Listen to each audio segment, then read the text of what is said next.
शिवाय। हर हर महादेव। जय शंकर की ओम गुरुवे नमः। मुख आवे सोई कह, मुख आवे सोई कह, बोले नहीं विचार।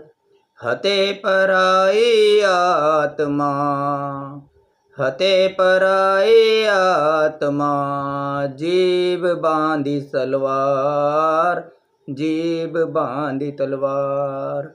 मुख आवे सोई कहे, मुख आवे सोई कहे, बोले नहीं विचार। हते पराई आत्मा, जीव बांधे तलवार।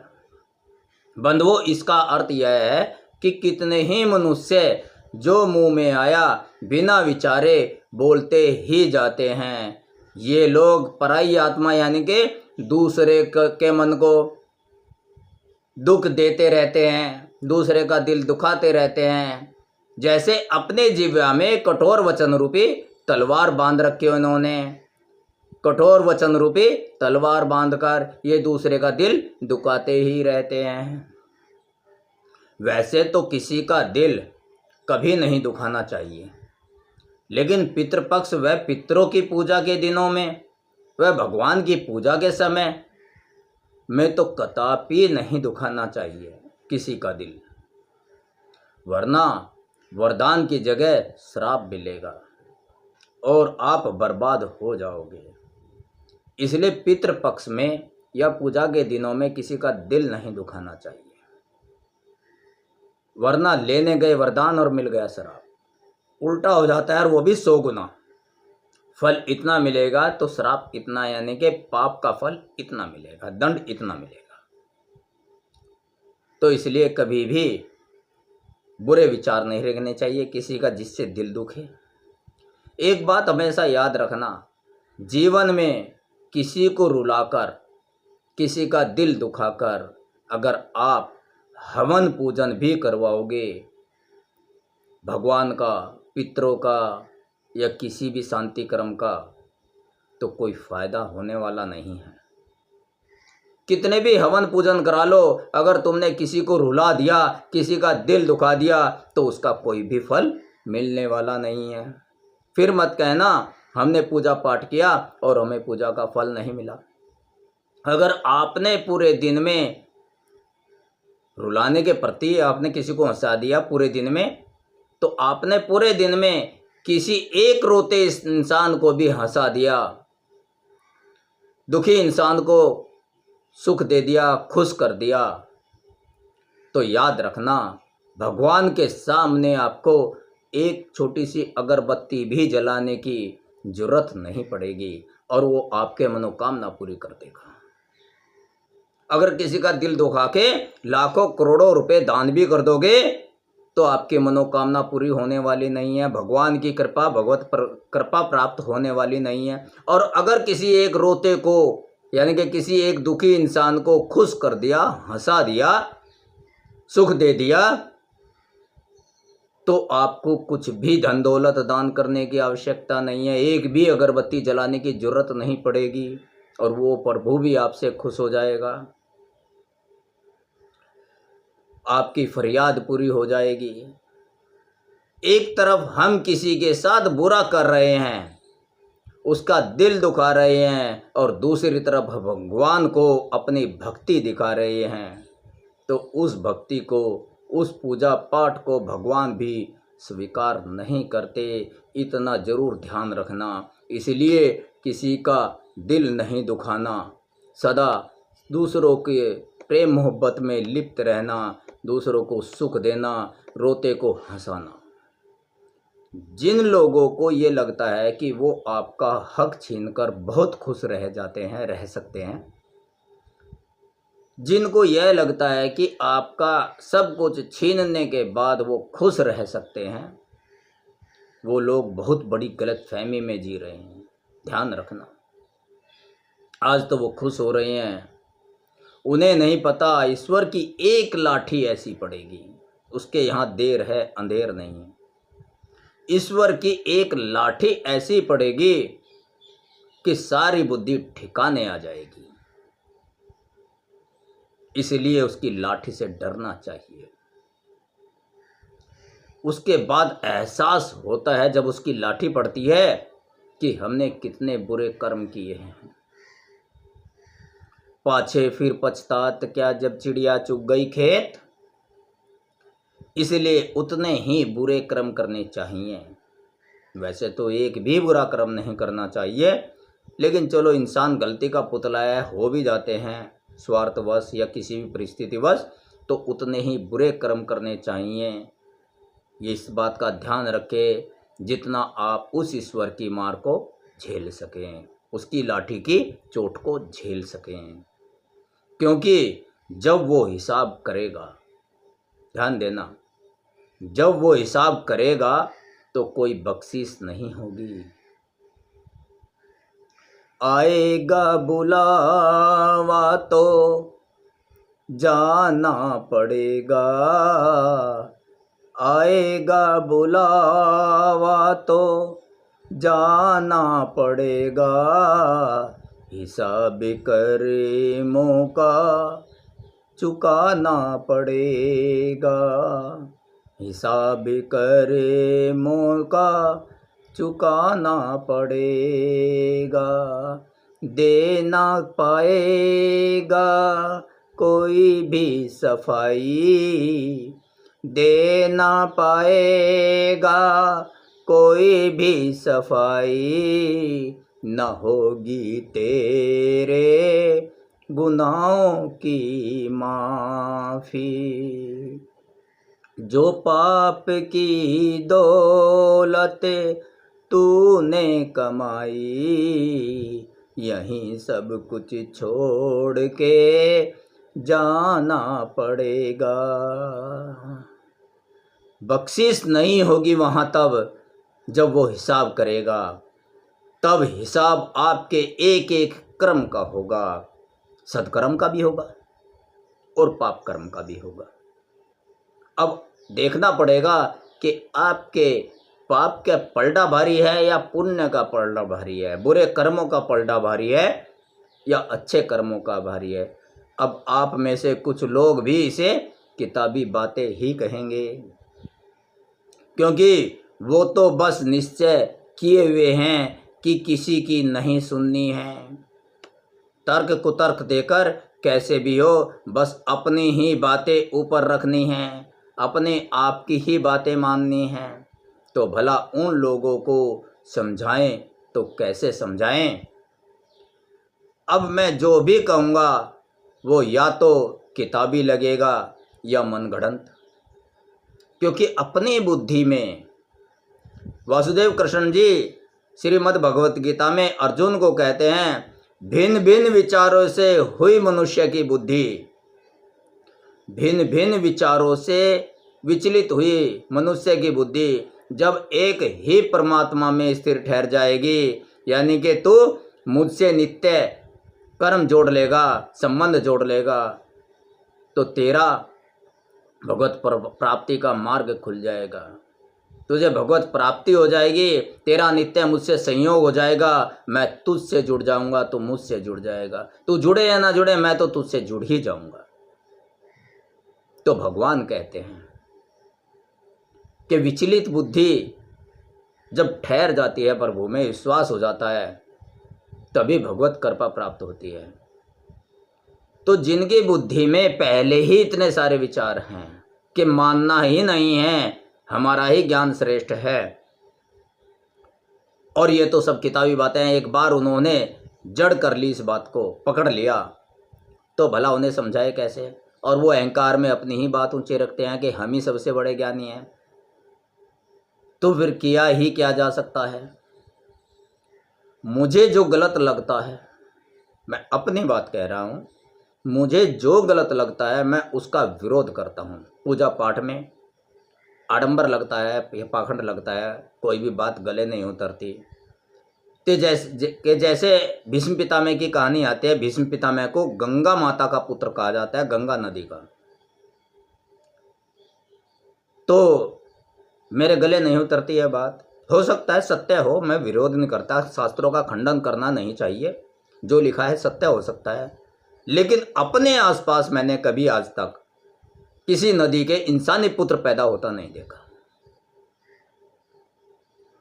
इसलिए मैं उसे सत्य भी नहीं कहता और असत्य भी नहीं कहता, क्योंकि इसका प्रमाण अगर मैं कहूं कि वास्तव में वो सत्य है तो लोग मुझे से प्रमाण मांगेंगे, मैं क्या प्रमाण दूंगा। जो भी कथावाचक कहते हैं इस बात को तो वो प्रमाणित करें इस बात को, जिससे मेरे जैसे अज्ञानी की समझ में आ जाए। तो इसलिए जो बात मुझे गलत लगती है मैं उसका विरोध करता हूं, उसको जरूर कहता हूं। अब एक रोज एक सज्जन ने मुझसे पूछा पितरों के बारे में। क्या पूछा कि क्या सच में कौवे, कुत्ते और गाय को भोजन खिलाने से जीवात्मा को जो पितृलोक में पड़ी है उसे वो सब प्राप्त होता है? उन सज्जन ने ये पूछा। बड़ा अच्छा सवाल किया और उनका सवाल कहीं हद तक ठीक भी था। देखो, जो भक्त ज़्यादा बकबक करता है वो ही सच्चा भक्त होता है, क्योंकि वो खोज में निकला हुआ है कि सत्य क्या है। सत्य ही ईश्वर है, सत्यम शिवम सुंदरम, सत्य ही शिवैर शिव ही सुंदर है। बड़ा अच्छा मूल मंत्र है जीवन का। तो जो सत्य की खोज में निकल चुका तो एक तरह से वो प्रभु की खोज में निकल चुका, उसका प्रभु से अनन्य प्रेम हो गया।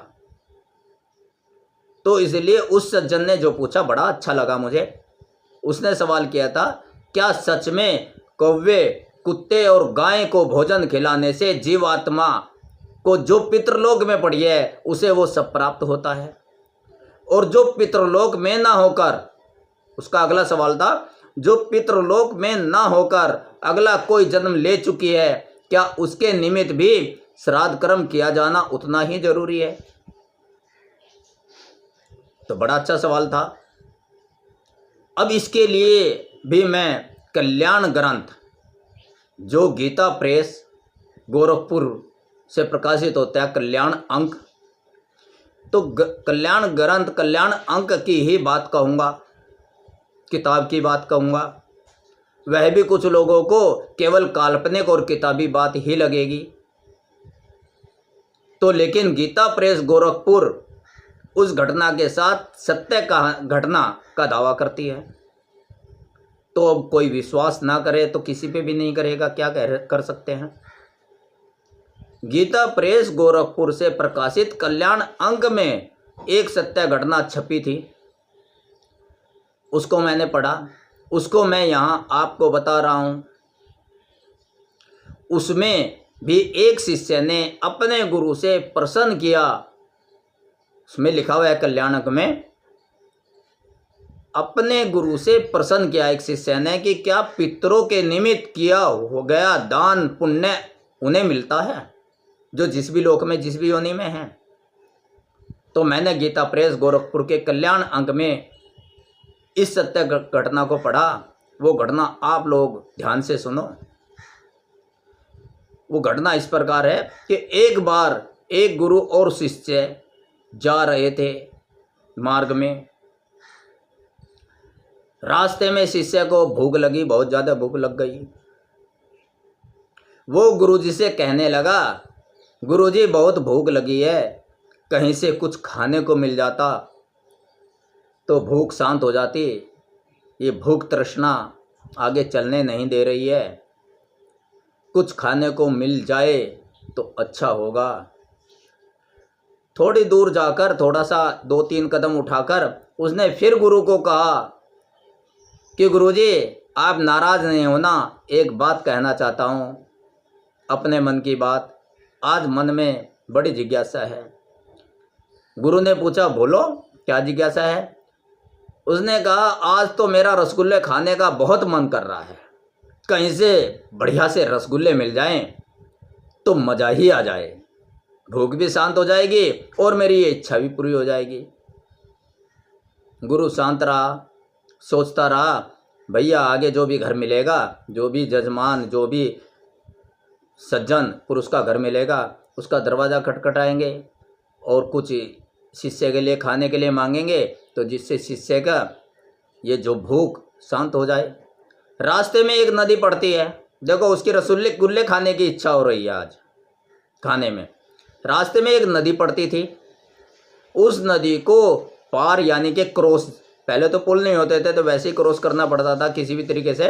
क्रॉस करने के बाद वही शिष्य फिर से कहते हैं, देखो शिष्य क्या कह रहा है अब, पहले क्या कह रहा था, रसगुल्ले खाने की इच्छा है, मुझे भूख लगी है, अगर खाने में रसगुल्ले ही मिल जाए कहीं से भिक्षा में या किसी भी तरीके से तो मज़ा ही आ जाए।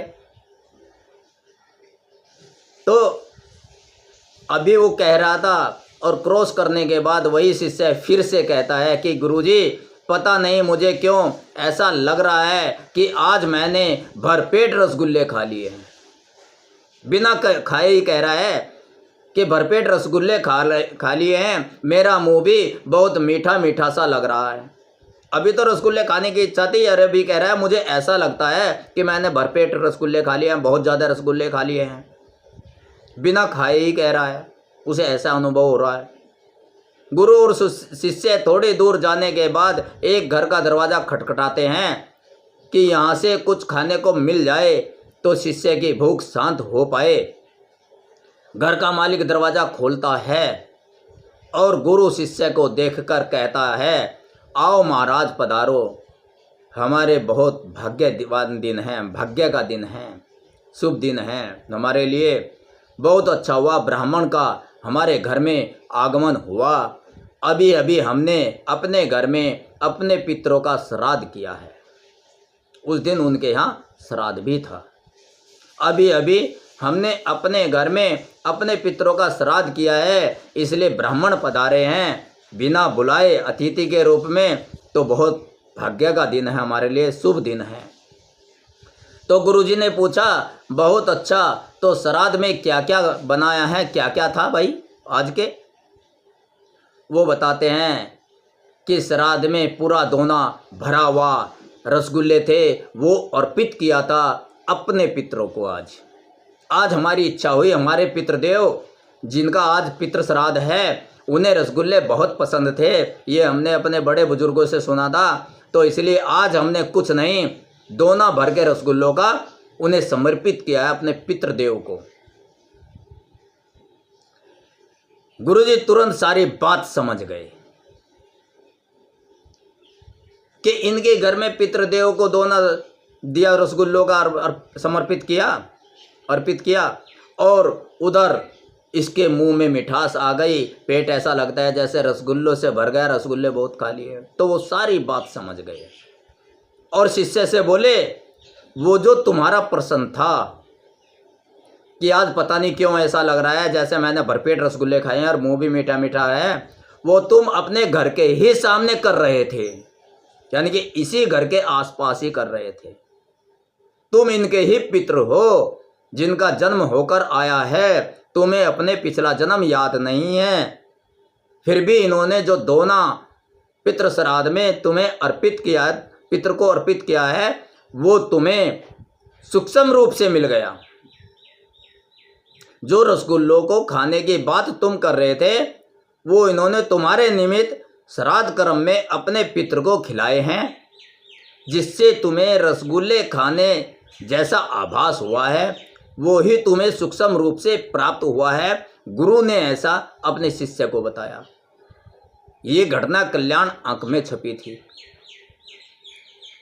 अब वो तो सत्यता का दावा कर रहे हैं कि ये सत्य घटना है, और विश्वास और श्रद्धा, ध्यान देना बंधुओं, गोस्वामी तुलसीदास जी ने कहा विश्वास शिव का नाम है और श्रद्धा पार्वती है, और दोनों मिलकर शक्ति का रूप ले लेते हैं, शिव शक्ति।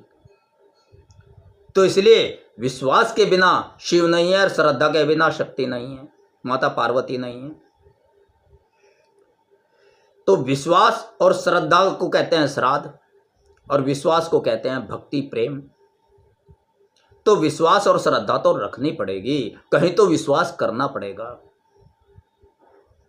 ऐसे हजारों प्रमाण मिल जाएंगे, सब जगह मिल जाएंगे, लेकिन जो संशय बुद्धि होगा, संशय रखेगा, वो उन पे भी विश्वास नहीं करेगा, कितने ही प्रमाण दे दो।